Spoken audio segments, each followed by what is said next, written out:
is Jasmine Jones, and I am a licensed clinical social worker. And you are now watching Black Girl Therapists in the Wild. That's a little show I like to call Therapist Sips and Reviews. And today we are reviewing Abbott Elementary, Season 4, Episode 5, Dad Fight.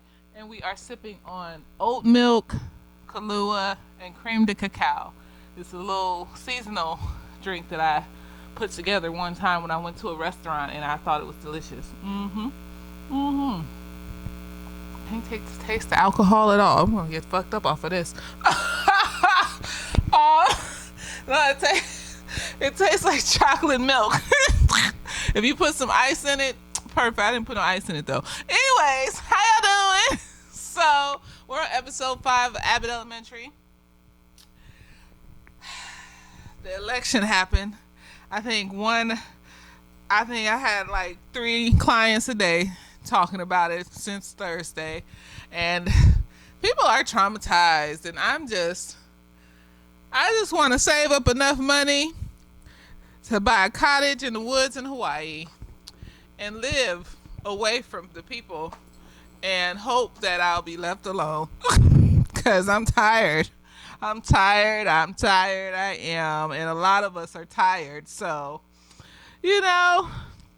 that's all I can say about it. Still, save the Palestinians and stuff. I'm still pro-Palestine.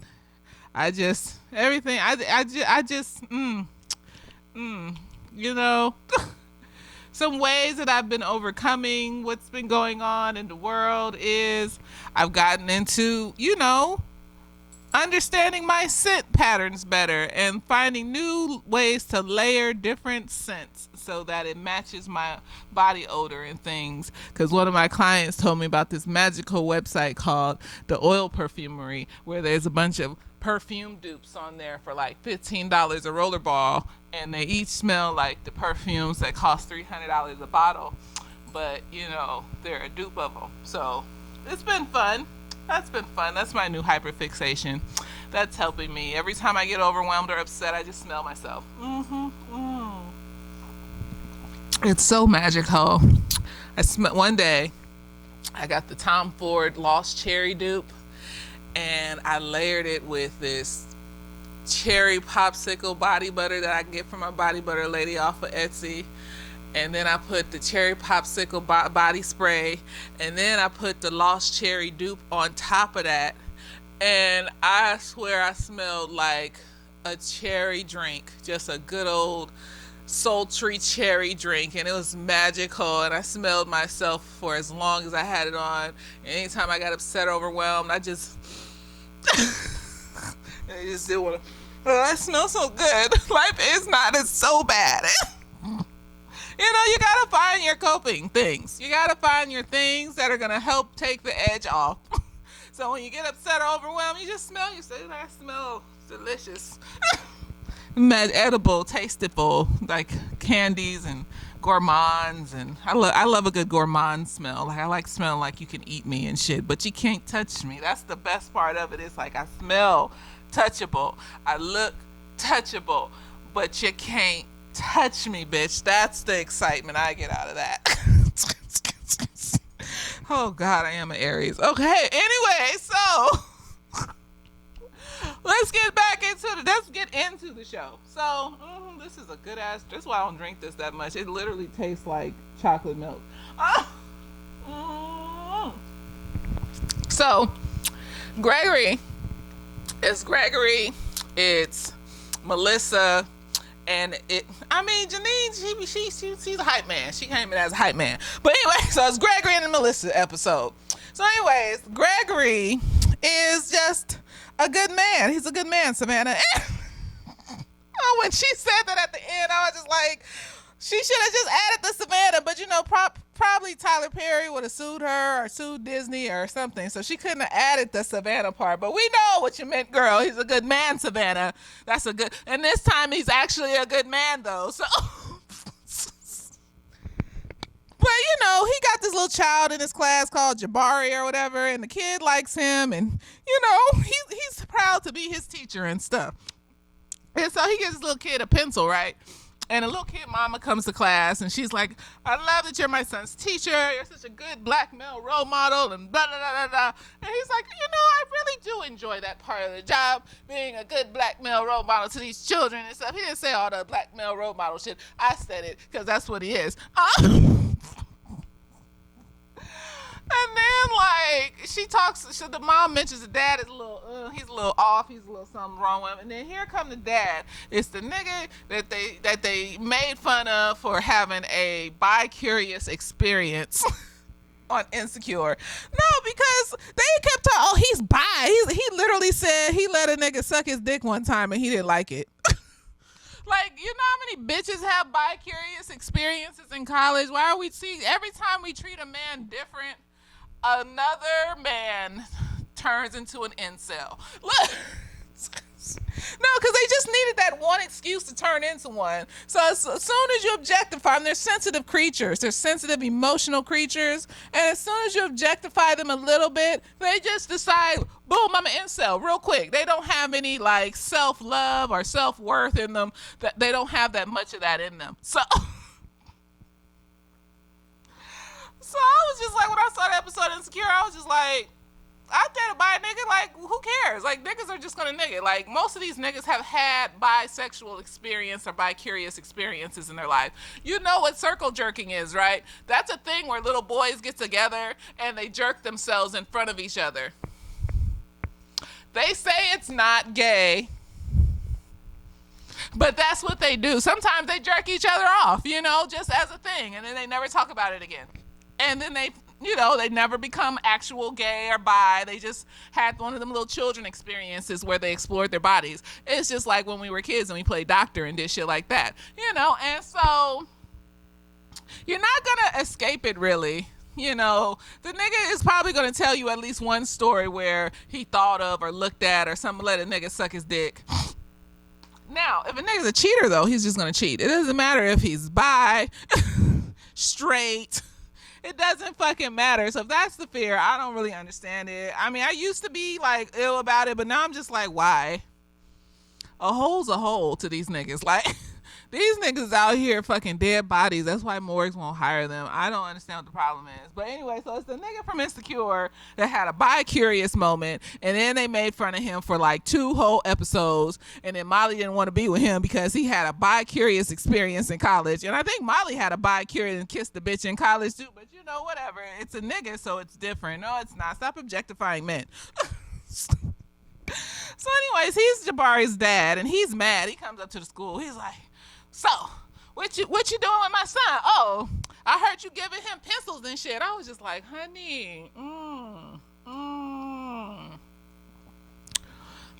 It's okay. It's okay. What are you doing for your child? Because obviously you're not doing enough if you that mad about this grown-ass man giving him a pencil. I'm confused. So we got the deadbeat dad that's easily jealous and impulsive and acts on his emotion. He's emotional and childish and all this other stuff, and only shows up when his ego has been flicked. And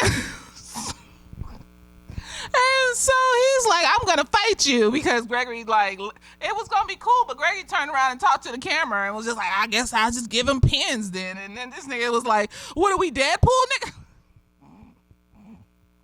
That shit was funny. It's like, what are we, Deadpool, nigga? You think you Deadpool and shit. I was just like, oh, that was hilarious. That was hilarious. These writers, man, I just thumbs up, because I do not have the patience to sit and write. And I keep saying, I want to write a book. I want something about psychology, something about my life, something about both of them mixed together, some theories and case studies thrown in there. And yeah, I don't have it. I don't have that patience to sit there. And, I have clients that want to be writers. Them motherfuckers read more than I do. They just be reading all the time, and then they just be hyper. That's not my fixation. They be I have clients talking about, I clocked in 1,000 words today. And this is just for fun, on there for fun book that they're writing for fun. And if it makes money, then that's great. But if not, then it's just, and I'm just like, wow. I waited till the last day before my papers were due to just write an essay. You sitting up here writing essays for fun. I just don't. I mean, I'm eventually try and write something and put it. I'm not a bad writer. Like, I'm a reader. I love to read, but like, I don't have the focus for it. I just, But these writers, man, they sitting up here, they spinning a yarn, a tale of a tale, I tell you. Something's wrong with me. This cup almost gone. Okay, so back to it. So anyways, like, Gregory's sweating now. He like, oh, this nigga want to fight me. Oh, this nigga want to fight me. Oh. And I'm just like, everybody trying to give him advice on what to do and all this other stuff. And he's like, I don't really have to fight this nigga. And they're just looking at him like, you in the hood. This nigga's ghetto. He got an LA accent. So no, they got an LA accent. Like I clocked it. He was like, yeah, nigga. He got an LA accent. I know an LA accent without hear one, nigga. We're not playing with them, nigga. So anyways, then Gregory's dad calls, and of course it's Mr. Mad TV, Mr. What is it, American Guys? I forgot that nigga name, but I love that they keep bringing him back as his. They look like twins. You see, your twin is in the world somewhere. You know, I wonder if there's a nigga out there that looks and acts just like me. I know I wouldn't. I just feel like I need to be the wild. That's why I can't date overly like wild niggas like that, like them overly artsy, weird motherfuckers. No, I'm that person. You still in my sparkle, nigga. You still in my shine and shit, nigga. Like, you're supposed to keep me calm. You can't both be wild in the fuck. You're supposed to keep me calm so that, you know, I can create magical things. And then you can chime in occasionally and shit. You know, like, oh, you should make that red. I don't know. Maybe I will. I'll think about it. Yes, dear heart. So anyways, dad on the phone talking about a parent shouldn't fight a teacher and the kids would see and blah, blah, blah, blah, blah, blah. And then he gonna add on, but if that nigga hit you, you hit him back. Like, I mean, I felt what that nigga was saying. I was just like, I'm not about to stand here and get my ass beat. Like, he was better than me at the end, because you ain't about to roll up on me and try to hit me and beat my ass, nigga. He used his words, and, you know, when I get hypey and shit, my words escape me. And then afterwards, the words come, and then I was like, I should have said that. I should have told him that shit, bitch. So Gregory ends up meeting the dad, right? And the dad's like, "Oh, I'm gonna fight you." And here come whatchamacallit, stupid ass. I'm tired. What's his name? Jonathan, Jason, whatever that white nigga's name. He said that, his plan was that if Gregory beats him up in front of the dad's gonna be too scared to fight Gregory. And I'm just like, no, he's not. Like, you're just a little wafy white man. Like, anybody can knock you. And he comes up and says like, oh, like he's a stranger. Like, oh, I heard you was talking about the gay people. Why would you pick that as a topic, sir? You know that's not... Oh, God. And then Ava's ass, she was like, everybody else was like, oh, Gregory, you're homophobic? And then Ava just looks at Janine and she goes, Janine, what kind of niggas is you picking, girl? Ava been killing it though. She been like a bad bitch when they gonna bring Mr. IT back? Like, I need to see that grow into something else. Like, when they gonna bring Mr. IT back to see if that goes into some other shit and they fall in love, and you know, he knocks the Mario coins out of her ass because he has an energy that says, I knock Mario coins out of bitches' asses, and it's magical. So anyways, Gregory gives his little soliloquy monologue. He's like, oh, well, we shouldn't fight because then your child is going to hate me because I hit his dad. That's basically what... He said it all poetically and shit, but he was like, we shouldn't fight because then your child's going to hate me for hitting you and shit. And then we were not going to have a good school experience, and he's not going to do well in school because now he's in my class, the nigga that hit his dad in the face, and maybe or maybe not beat him up. Who knows? And, now he looking at me like I'm crazy. I'm looking at him like he crazy, and then he not getting his work done, honey. Like, I don't know what to tell you and shit, bitch. So his dad is sitting there, he thinking about it. He's like, I mean, I guess you're right, but like, you better keep his grades up. I'm gonna beat your ass. And then so everybody was like, well, okay, we good. And so Ava put a bet out, and so she won the bet. And then we got like Janine. Janine is like the hype man, but she got like some shit going on with Barbara because she got anxiety. So Barbara borrowed like $5 from her, but then come to find out, Janine borrowed $300 from the white dude, and I'm just like, no, that's your karma, girl. She doing to you what you doing to that nigga. Like, you should pay him back his money. Talking about when he said you owe him $300, you sitting up there talking about, and I think about it every day. You don't make payments. Like, here's $20 here, here's $20 there. Like, what's going on? And Barbara got enough money to give the church $100, but she got a 2-income household. She got a whole nigga. Who knows what he does? This may be just a fun job for her. That's what happens when you have 2-income households and like the nigga make more money and shit. You just have fun jobs. Your money is just to stack and just play with and shit, and his money is to pay bills. No, that's your money is savings and to play with and shit. His money is for the bills because he makes more money because that's how it should. I mean, if it's not that way, that's fine. But it's just she's giving me like, this is a fun job for me that I enjoy doing and I put my heart into because my nigga pays most of it. Good for her, lucky bitch. And so, like, Janine ain't never able to ask Barbara for her that $5. And even to the point where Barbara asked her for another $5 that Jacob, that's his name, Jacob gives to her. Because she's so sad about it, and Barbara wants to bet on the fight, but it's $10 minimum, and she needs another $5. She sees Janine holding $5. She's like, "Let me have your $5." She was like, "Fine."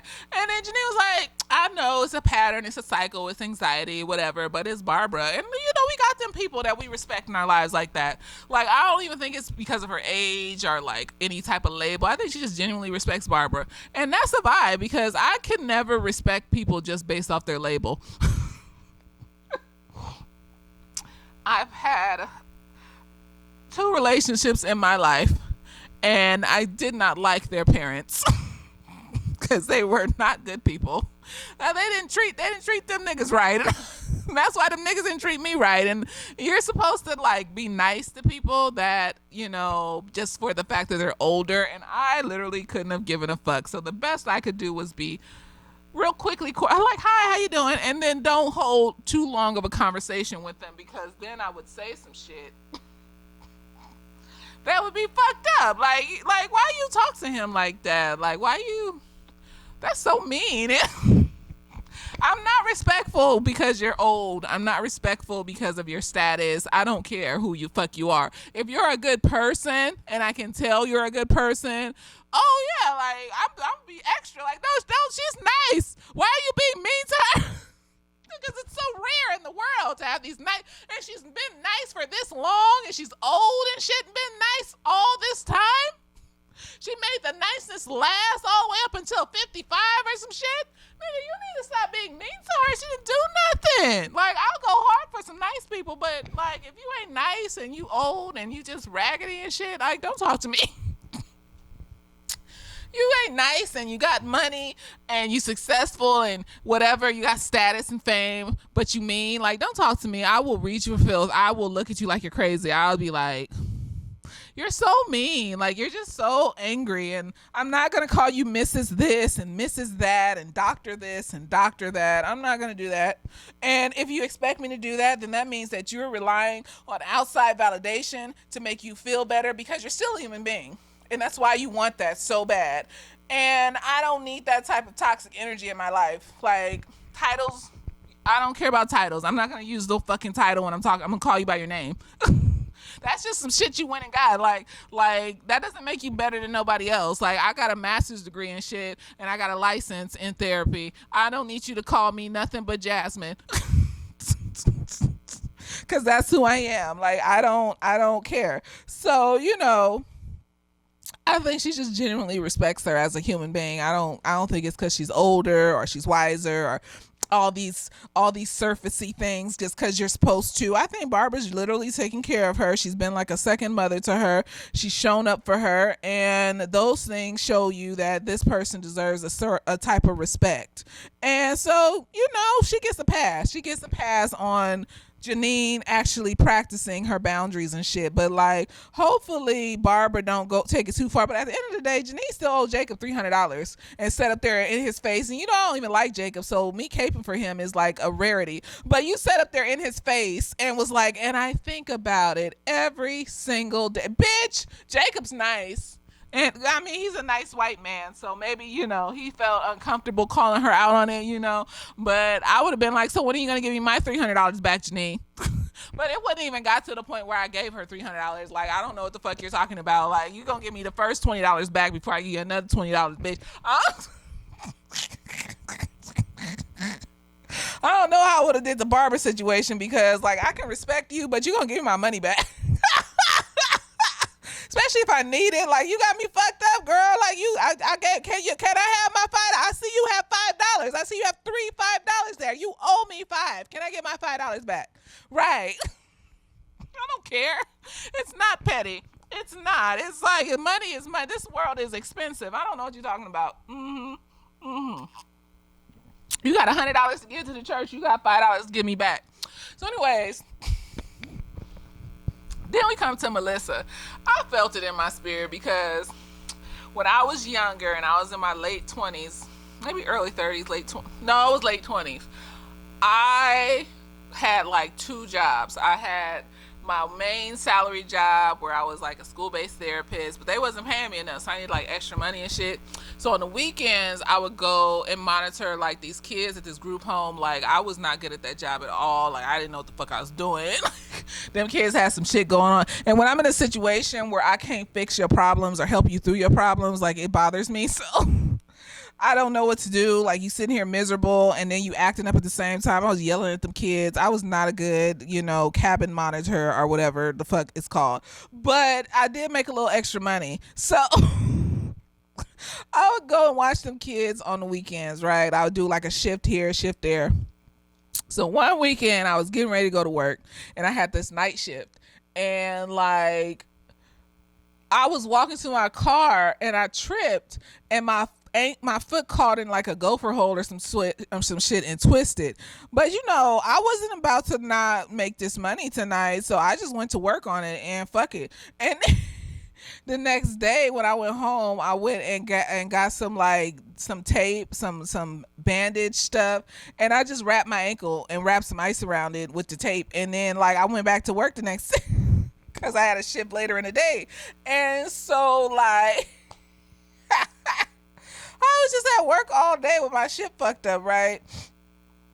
And I never went to the hospital for it. And then that's how I ended up with the fucked up ankle. So this ankle is swollen on this side like a little bit more than on this side. And then if I walk too long on this ankle, it swells up like a balloon. But I have to walk like Disneyland walk like all day and shit for it to do that.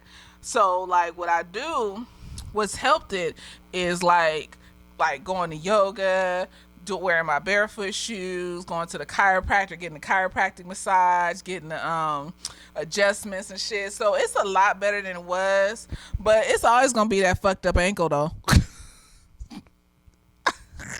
It's always gonna be my little fucked up ankle. I should have went to the hospital. It was probably just a sprain or some shit, but now it's just a fucked up ankle, and you can't just go later on after the shit heals because it's probably like a little itty bitty bone in there that's twerked off a little bit, and like they would have to re-break it or do some weird shit. I'm not doing that. It's just gonna be like that. It's gonna be that fucked up ankle because I didn't go to the hospital and get a fucking brace. So that whole Melissa shenanigans, I felt that shit. I was just like, but she was walking around them high ass chunky boot heels and shit on that fucked up ankle, and I was just like, girl, at the very least wear some flats. Like, why are you walking on these big ass chunky boot heels with their shit fucked up like that?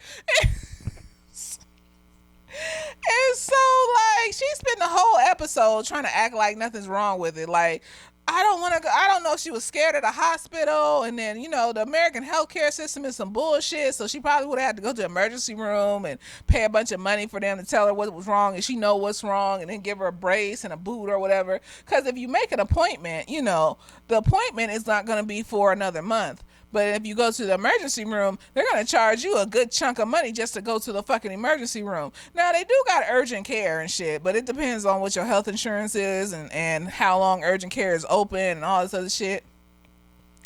But, like, she finally went, but it was just like she was limping around. It was looking all crazy and shit. I was just like, girl, I feel it.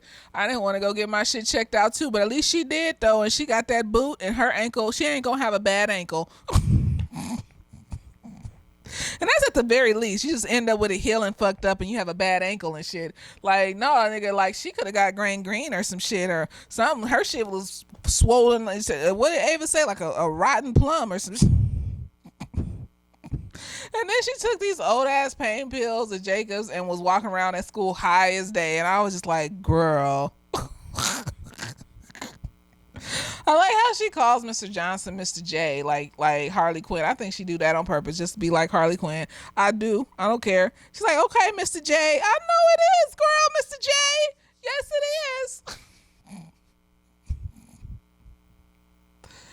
Oh my gosh. But yeah, this was a good episode. It's just like these cutesy little episodes and stuff, and I like it. I like that it's just a comfort show. It's just a comfort show. It's comforting to watch some calm shit during chaos and pretend to be in that calm place where not too many bad things are happening, while in real life, so many bad things are happening in the world. So it's a vibe. Like I said last week, I've been watching like a bunch of black holiday romance movies and shit. I've just been submerging myself in these calm black environments where black people like live freely and happily in the world and aren't bothered too much by the whites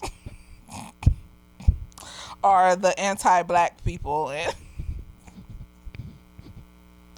it's magical. Like, I don't know what else to say. It is. And so, like, if you sprain your ankle, go to the hospital and get the boot or the brace, or you are going to end up with a fucked up ankle, or maybe worse, you're going to end up with gangrene and your shit going to get cut off.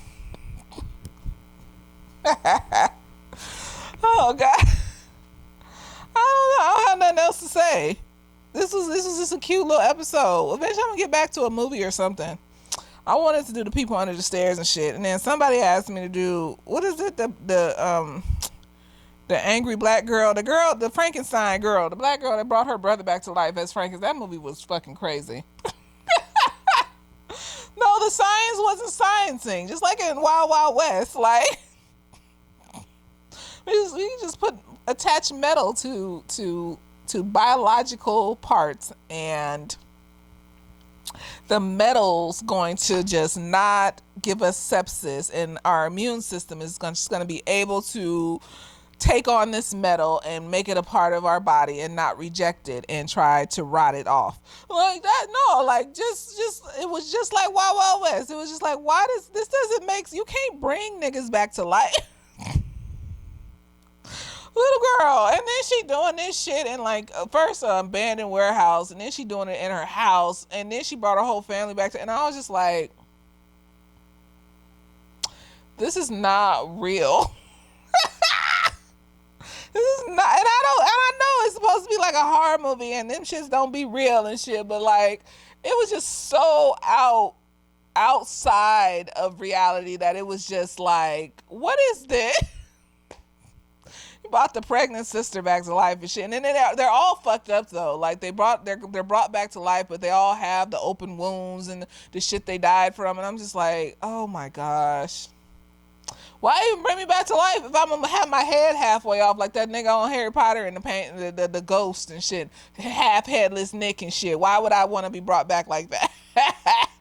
And there's nothing no one can do, like.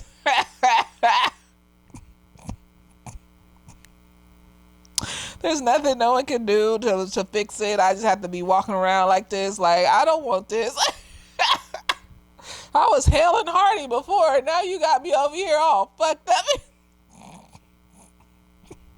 I I'd be upset at that bitch. I'd be like, why did you bring me?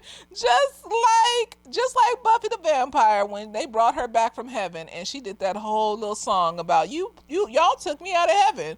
Like just cause you missed me and shit. Fuck you niggas. I was in heaven. I was chilling. There was no more pain, no more Trump, no more niggas killing people in Gaza, nothing. I was in heaven, bitch, and you pulled me back down to this bitch. Yes. I would be so mad. I would just be like, I don't want to be this. I don't want to live like this. I don't know what the fuck you talking about, girl. Like, how do I go back to dying? No, because I'm already dead. Now I'm a zombie. Now I'm a zombie. My shit's rotting off. Like, you got me fucked up, bitch. So, I don't know. It's one of them. But I'm going to wait till they go on their little break that when they don't have an episode for the week. Because doing 2 things a week is hard. I don't care. It is. I got other shit to do. I got money to make. Bills to pay and life to live and shit. But yes. Find things to cope that will distract you from what's going on if you feel like you can't change nothing. At least you can change things in your immediate vicinity to make yourself feel a little bit better. Even the little things. Eat your favorite snack. Don't overeat. Don't binge eat. Don't make yourself sick. But eat your favorite snack. Watch calming shows. Build up your scent palette. Build up your skincare on your body and your face. Find good hair products and make your hair, the curls in your hair pop and shit, bitch. I'm just trying to find shit to focus on. Read some books. Take a walk down the beach. Just sit on the grass and stare at the sky for a couple hours and do what you need to do that does not involve harming yourself or others to find peace, because that's all we can do at this point. And for those people, especially black people with money and shit, pay it fucking forward to the people that are going to be suffering the most during this, the people that are going to be going through shit during whatever the fuck this nigga's about to do to the country. You pay it forward and you help people. I don't understand. I don't understand how niggas be million. Like, literally, if every rapper decided to take their millions of dollars and put free childcare in each hood that they came from, that they grew up in, you know how much that would alleviate the pressures of the hood, the neighborhood, and how much time that would give to parents to, like, if they want to go back to school, if they work multiple jobs and all that other shit, they would have time to do that now because you put free childcare in that motherfucker. And of course, make sure it's good childcare. Don't just throw some shit out there and then don't vet the motherfuckers you hire and don't do background checks. But no, like, it's a tax write-off. But no, they don't do that shit. They got hood trauma and poverty trauma, and anything that reminds them of the hood or being black makes them feel traumatized, and so they don't want to have nothing to do with it. So as soon as they get their millions, they're never going back. I'm never going back to that place. Okay, honey. Okay, I'm tired. No, it's a tax write-off. Like, why aren't you doing that? Why aren't you, like, actually going back and, like, this white man put free childcare in some neighborhood. I forgot. I read this article a while ago. He was like a billionaire or some shit, and he just decided, I'm gonna put free childcare in this neighborhood and see what happens. And that neighborhood, like the mental health rose, and the job opportunities rose, and people going back to school rose, and the neighborhood fixed itself because you took away one of the issues that the people in the neighborhood was having that was preventing them from fixing itself. But no, we don't want to do that. We don't want to actually go out there and pay it forward and help our own people and be like, fuck these white people and shit. Like, every time we have a product, we want to, like, as soon as it gets popular, we know what the white people are going to do. They're going to come and buy the product. They're going to come and buy it from us especially if it's really popular. Like, they're going to buy it from us for billions of dollars. But if you kept the product and you turned it into a major company, and I know it's hard to maintain that, like overhead and product and all that other stuff. But if you stuck with it and said fuck it and struggled through and did what you were supposed to do, you would probably be as big as Lancome, Carol's daughter. If you stuck with it and struggled through it and did what you were supposed to do, like, Tidal would have probably been as big as Spotify is. Jay-Z, but no, we sold it to the white man to get a little extra billion in our pocket and just walk away from it. And it's just sucks because we can't have any big black organizations in the world taking over shit like the big black companies like Viacom and shit takes over every fucking thing. Because every time it gets big enough, the white man sees it and then comes, waving the dollars underneath our noses. And usually the richest of us are the most weak-willed of us. And they'll do anything for money.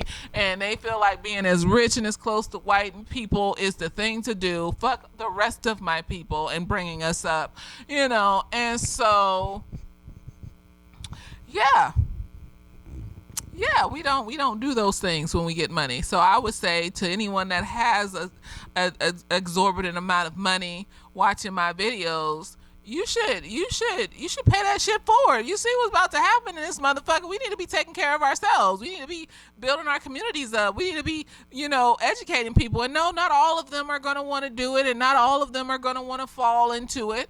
But there are some that will, if given the opportunity. Some of us are too traumatized. Some of us don't believe in what we're given or what we're offered. And so I don't go into giving and helping thinking I'm going to save everybody. But if I can save 10 out of the 50 people that I help, then damn it, them 10 people going to go out into the world and they're going to make some shit and they're going to create some shit based off of the shit we've been working on, and they're going to turn this bitch around. They could be the next president. You don't know. It only take one motherfucker to be the president. So all you need to do is find that one motherfucker. You take one motherfucker to find a cure for cancer. You just find that one motherfucker and encourage them and motivate them, and then you don't need every single person to turn it around. You just need to provide the opportunities for a multitude of people to turn it around, and hope that you catch at least 5 or 10 or 20 niggas in that net out of 500. That's all you need to do, because that they're going to go and pay it forward, and they're going to go and pay it forward, and maybe in the next generations things would be better. But no, niggas don't be thinking like that. They just be thinking, oh, me, my. Bitch, fuck you. No, I hate to see it. I just be looking at these niggas with money, and I just be like, so, yeah, occasionally they'll do things here and there, like, open a school or open public housing or something like that. But it's like, I want to see it in mass. Why are we not doing this in mass? Why are we so scared of these white people who are obviously not intellectuals?